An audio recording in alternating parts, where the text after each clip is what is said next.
we have Sir Emmanuel.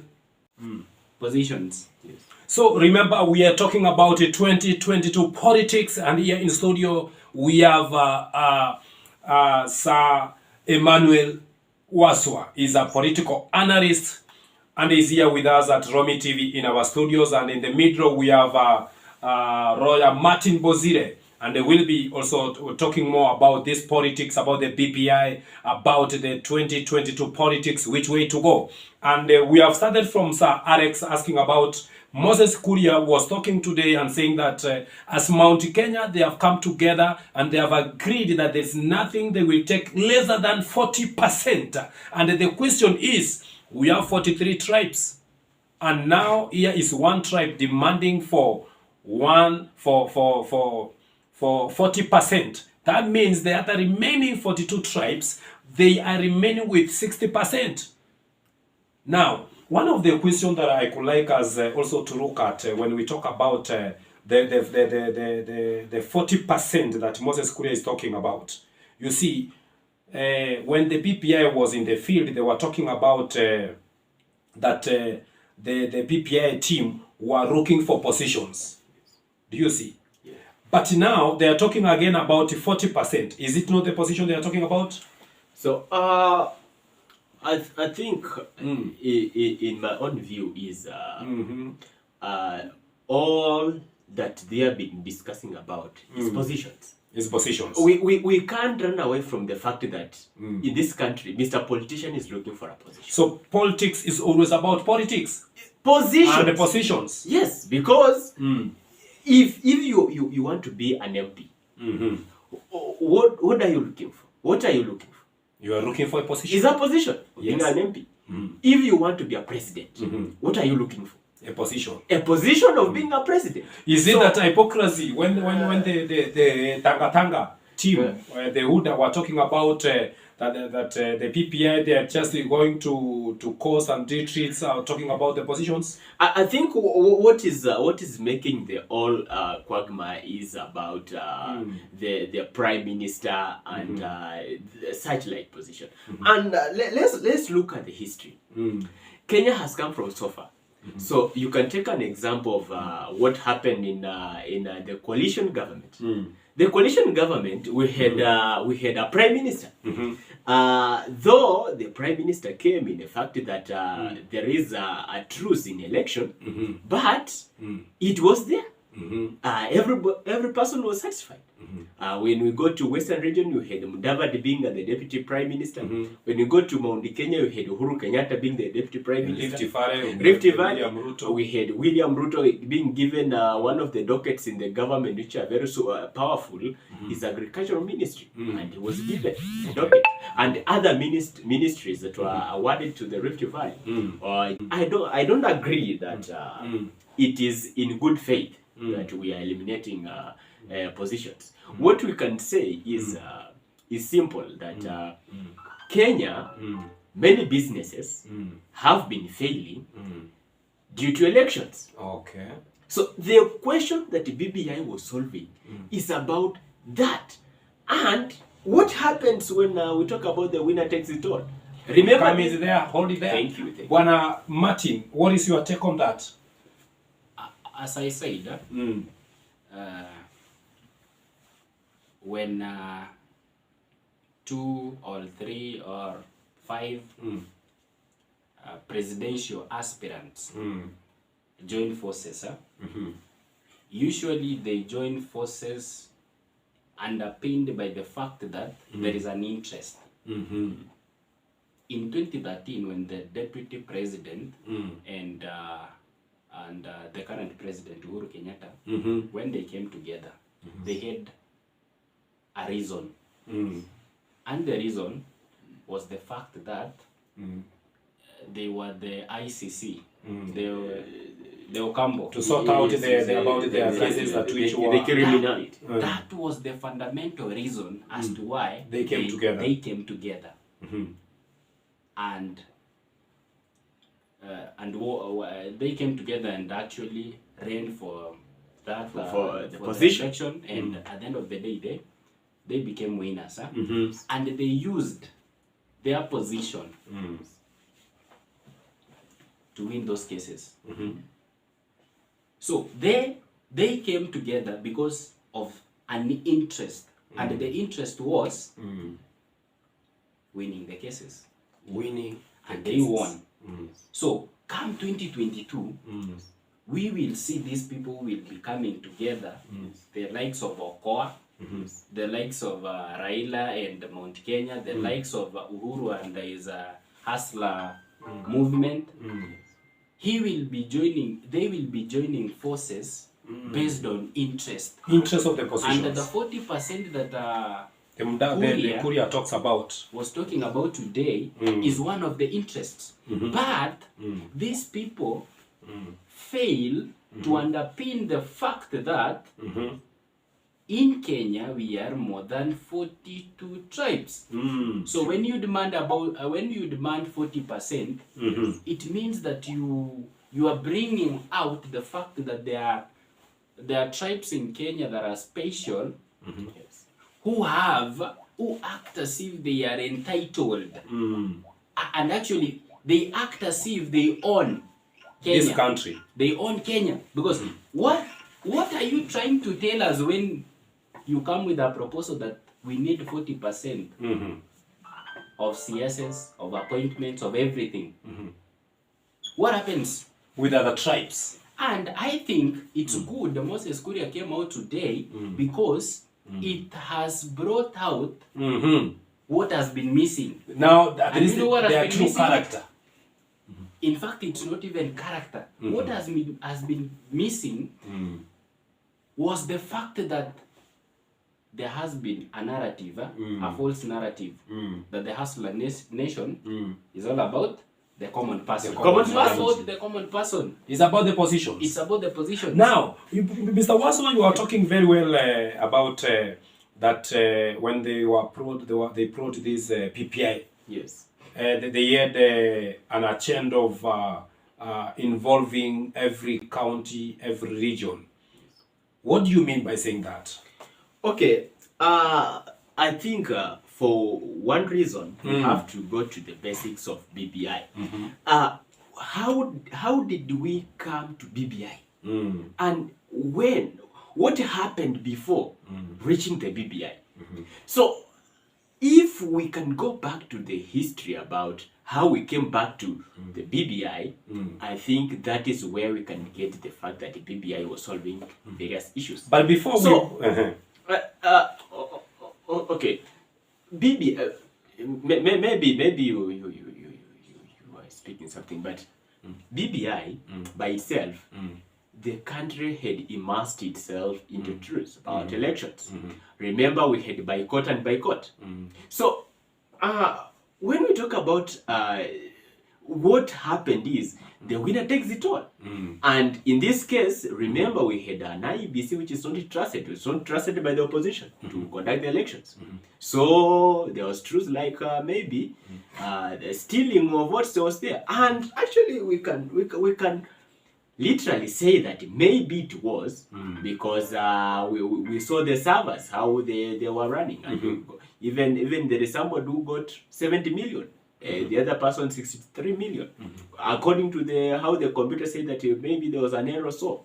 But that one can't be justified to mean that the election was fair. And that is what led to unsatisfaction with the opposition, leading to the handshake. And that handshake. Now, hold it there. Do we mean that as we are talking about this 2022 election, yes, you see, at the moment we are talking about the deputy president, who actually with his team that was against he was actually against this constitution which is used at the moment, and when he was already against, but is enjoying it, because if we look at the constitution, that if it could not be amended on the 2010 constitution, then as we can see, everybody can see that within the deputy president and the president, there's no relationship and there's no friendship as it was before. Yes. But if it was the constitution of Aria, it means that the deputy president could not be in the office, because the president had the powers to fire and Deputy to President. recruit. A new. What does that mean? That because the deputy president is enjoying the benefit of the constitution that which he was against. Actually, what we should understand is the fact that before the 2010 constitution, that is the old constitution, after we promulgated the new constitution, when we go to an election, that is a general election, the deputy president and the president, both of them are elected by the people. It's not like the previous constitution where the president could appoint and fire at will. At will. Currently, the two are tied. The deputy president finds himself in office through an election. It's only through impeachment. An impeachment that through an impeachment motion that can be tabled in Parliament, that is the National Assembly, that can fire The deputy president. the deputy president. So they will work hand in hand Until they finish their until they finish, term. unless an impeachment. But when the president was talking about tano, kumi yako, yangu kumi, does it mean they're sharing this 10 because they put elected to the office? Or there is another 10 that was You see, remaining? I think yangu kumi yake kumi. I think this was just a political Enticement. I think it was kind of a buying vote method. From the president region. was literally trying to wow The people from Rift Valley so that they the can people vote for him. from. But what do you think that the president maybe was true about that? It's only that, if we look at the 2013, 2017, we could see the deputy president everywhere working. We could see him launching projects. We could see him doing things. We could see. Actually, look at this. When the government was dividing about the two, the ministers, the CS and all, we could see that the deputy president, like him, he gave literally 50% that was given to Rift Valley. Name it from Ketel, name it from Guangu. But when we go to the president, we can see that he gave it to Coast, he gave it to Northeastern, he gave it to Nyanza, maybe to be precise, to Kisumu, and Omamo, and to Kisii, Matiangi, he gave it to Amina Mohammed, he gave it to Najib Balala. So if you look at the president who is, he divided them. But the deputy did not. Do you think that maybe due to that is what made the president to be quiet, and so that entice the deputy president so that he can also support him in the second term, so that now after he supported him and they got back to the second term, then that is when the president now reacted. Because from the statements of the president, he said that he has done much more than they did in 2013. What we have to understand, I'll buy the idea from here, the senior learned friend, about the agenda that these guys had before. And again, connecting now back to the division of the government, where they had agreed that you have to take 50%, have to take 50%.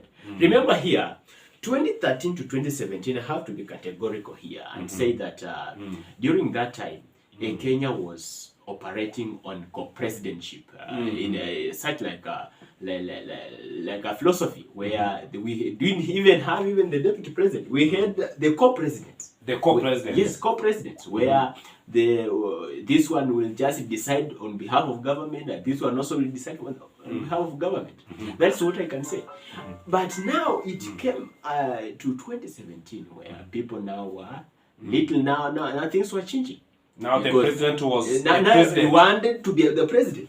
And do you think that even in families that was brings the family down, because when the man marries a woman, he intends to show that they are equal. He shows the wife that you can make decisions. But when they get children and all, then the husband changes one day and say, "No, I'm the man of this house." Then the wife feels like she has been cheated because you see, like the president from the first term, he was very friendly to the deputy, and even if deputy could do anything that love, he could not even caution. But now he has changed it.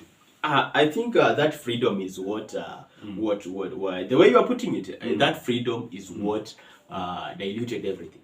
Because from the word go, the deputy president was not meant to be actually as stipulated within the constitution as a person to be an assistant to the president, and so he was mandated with the various roles, and those roles diluted power.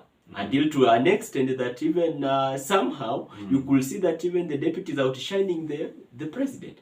And so that is what brought almost everything. Because in 2017, now saying that this person, you're having this person, he's your deputy, you formed the government, you are the leader. Remember, 2017 we had two political factions. We had Jubilee and we had NASA. The leader of Jubilee was the president himself, and therefore any other person below him was following him. The leader of NASA was Raila Odinga, and any other person, co-principal, so forth, was following him. Therefore, when the president decides that now is a handshake, we expected all the troops to go there. But now, because we have somebody who is, I think, in one point didn't agree, or maybe so that his plans will be scattered. That is what brought everything. What is your take on Martin? As I said, the relationship between the president and the deputy president, we are alive to the fact. We are alive to the fact that it became frosty. It reaches a point that the president asked the deputy president to step down, resign as the former vice president have ever done. But the issue between the two, we can't tell. It's the two person Who that can tell us where the rain started beating them.